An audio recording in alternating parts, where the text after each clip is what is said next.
Assalamualaikum warahmatullahi wabarakatuh. Kami dari kelompok 3 absen genap kelas 10 IPA 2 akan mempresentasikan tentang proses kedatangan Islam dan Islamisasi di Indonesia. Berdasarkan peta konsep yang tertera, proses kedatangan agama Islam terbagi menjadi 4 teori. Ada teori Gujarat, teori Arab, teori Persia, dan teori Tiongkok. Teori Gujarat. Teori India atau teori Gujarat menyebutkan agama Islam masuk ke Indonesia melalui para pedagang dari India Muslim, yaitu Gujarat, yang berdagang di Nusantara pada abad ke-13. Saudagar dari Gujarat yang datang dari Malakam kemudian menjalani relasi dengan orang-orang di wilayah barat di Indonesia. Setelah itu terbentuklah relasi kerajaan Islam yang bernama Samudra Pasai. Selain itu, teori ini juga diperkuat dengan penemuan makam Sultan Samudra Pasai Malik As-Saleh pada tahun 1297 yang bercorak Gujarat. Teori ini dikemukakan oleh S. Sukhrojen dan J. Visnapel. Teori ini dicetuskan oleh G. W. J. Drewes dan dikembangkan oleh Snow Sukhrojen dan kawan-kawan. Teori India atau teori Gujarat ini juga diyakini oleh sejarawan Indonesia Sucipto Wijosuprapto. Soal awal mula masuknya Islam di Indonesia adalah melalui India, yaitu teori Gujarat. Selanjutnya ada teori Arab atau Mekah yang menyebutkan Islam masuk ke Indonesia langsung dari Arab atau Mekah pada masa kekhalifaan. Teori ini didukung oleh Jesse Van Loor hingga Buya Hamka atau Abdul Malik Karim Amrullah. Menurut Buya Hamka, Islam sudah menyebar di Nusantara sejak abad 7 Masehi. Hamka dalam bukunya berjudul Sejarah Umat Islam pada tahun 1997 menjelaskan salah satu bukti yang menunjukkan Islam masuk ke Nusantara dari orang-orang Arab. Teori dan bukti yang dipaparkan Hamka tersebut didukung oleh T.W. Arnold yang menyatakan kaum saudagar dari Arab cukup dominan dalam aktivitas berdagang ke wilayah Nusantara. Teori Persia atau Iran. Teori yang menyatakan asal mula Islam masuk ke Indonesia dari negara Persia yang sekarang bernama negara Iran, didukung oleh Husain Jajaningrat dan Umar Amir Hussein. Abdurrahman Misno dalam Reception Rock Selection Modification Ortopologi Hukum Islam di Indonesia 2016 menuliskan, Jajaningrat memperdapat di tradisi dan kebudayaan Islam di Indonesia memiliki bersamaan dengan Persia. Salah satu contohnya adalah seni kaligrafi yang terdapat pada batu-batu nisan bercorak Islam di Nusantara.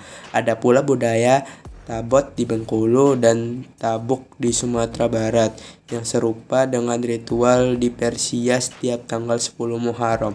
Akan tetapi, seperti yang kita ketahui, aliran Islam di Persia merupakan aliran Islam Syiah, sedangkan aliran Islam yang dikembangkan di Indonesia adalah aliran Sunni. Sehingga teori Persia ini dianggap kurang relevan dengan fakta yang ada. Teori Tiongkok.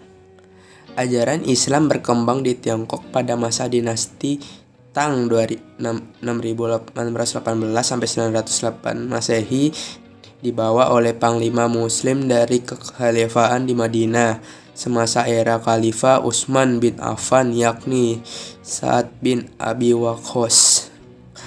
Kanton pernah menjadi pusatnya para pendakwah muslim dari Tiongkok. Jin A. Berli 2004 dalam buku Islam di Cina menyebut relasi pertama antara orang-orang Islam dari Arab dengan bangsa Tiongkok terjadi pada 713 Masehi. Diyakini Islam memasuki Nusantara bersama migrasi orang-orang Tiongkok ke Asia Tenggara. Mereka memasuki wilayah Sumatera bagian selatan, Palembang dan 179 abad ke-9 Masehi. Bukti lain adalah banyak pendakwa Islam keturunan Tiongkok yang punya pengaruh besar di Kesultanan Demak, kerajaan pertama di Jawa yang sering dengan keturunan kemaharajaan Majapahit pada perjalanan abad ke-13 Masehi. Sebagian dari mereka disebut Wali Songo. Saluran perdagangan. Proses penyebaran Islam di Nusantara pertama kali melalui saluran perdagangan pada abad ke-7 hingga abad ke-16 Masehi. Kaum saudagar muslim dari berbagai belahan dunia seperti Arab, Persia, Iran, India, bahkan Cina, sehingga di berbagai pelabuhan di Nusantara untuk melakukan transaksi perdagangan.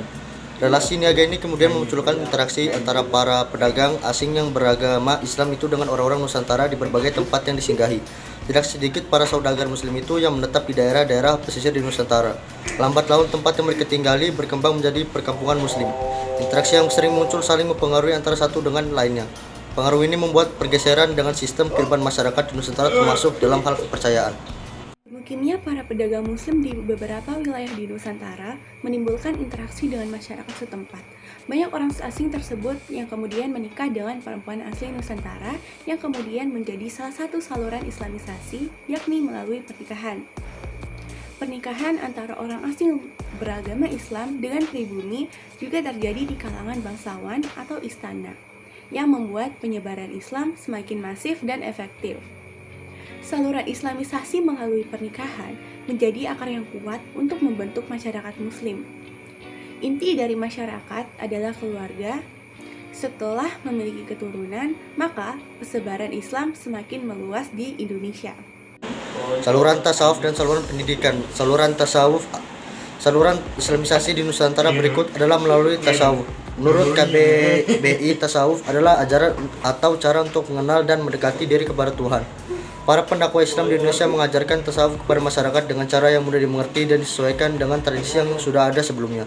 Cara ini membuat proses islamisasi di Nusantara dapat berjalan dengan baik dan efektif.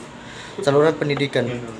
Para pemimpin muslim memiliki peran besar dalam penyebaran Islam di Nusantara. Mereka menyebarkan Islam dengan mendirikan pondok-pondok pesantren sebagai tempat untuk memperdalam ajaran Islam. Murid atau santri yang telah mempelajari ilmu agama dan kemudian keluar dari pesantren untuk menyebarkan ajaran Islam di tempat-tempat lain, atau mendirikan pesantren sendiri sehingga semakin memperluas proses islamisasi di Indonesia. Saluran kesenian. Seni dan budaya juga bisa menjadi saluran islamisasi yang efektif. Ajaran Islam dipadukan dengan berbagai jenis seni yang sudah ada sebelumnya, seperti seni musik, seni tari, seni pahat, seni bangunan, seni ukir, seni pertunjukan, seni sastra, dan lain sebagainya. Di bidang seni pertunjukan, misalnya pertunjukan wayang, disisipi dengan cerita-cerita atau tokoh-tokoh dalam ajaran Islam. Begitu pula dengan seni musik, beberapa wali sengaja mengubah tembang atau lagu dalam bahasa Jawa yang berisi tentang ajaran Islam. Penggunaan gamelan juga demikian untuk menarik masyarakat. Dalam sektor bangunan, bisa dilihat dari Masjid Menara Kudus yang menampilkan akulturasi antara cocok bangunan Hindu dengan Islam. Juga masjid-masjid lain atau bangunan lainnya di Nusantara. Saluran politik. Pengaruh raja dalam persebaran Islam sangat besar. Jika seorang raja sudah memeluk agama Islam, maka warga istana dan rakyat di wilayah kerajaan itu akan berbondong-bondong turut masuk Islam. Salah satu contohnya adalah Kesultanan Demak, Raden Patah. Pendiri Kesultanan Demak adalah pangeran dari Majapahit. Raden Patah berguru kepada Wali Songo dan kemudian masuk Islam, akhirnya mendirikan Kesultanan Demak sebagai kerajaan Islam pertama di Jawa. Berdirinya Kesultanan Demak dengan Raden Patah sebagai rajanya yang telah masuk Islam, kemudian berbondong-bondong diikuti sebagian besar rakyatnya.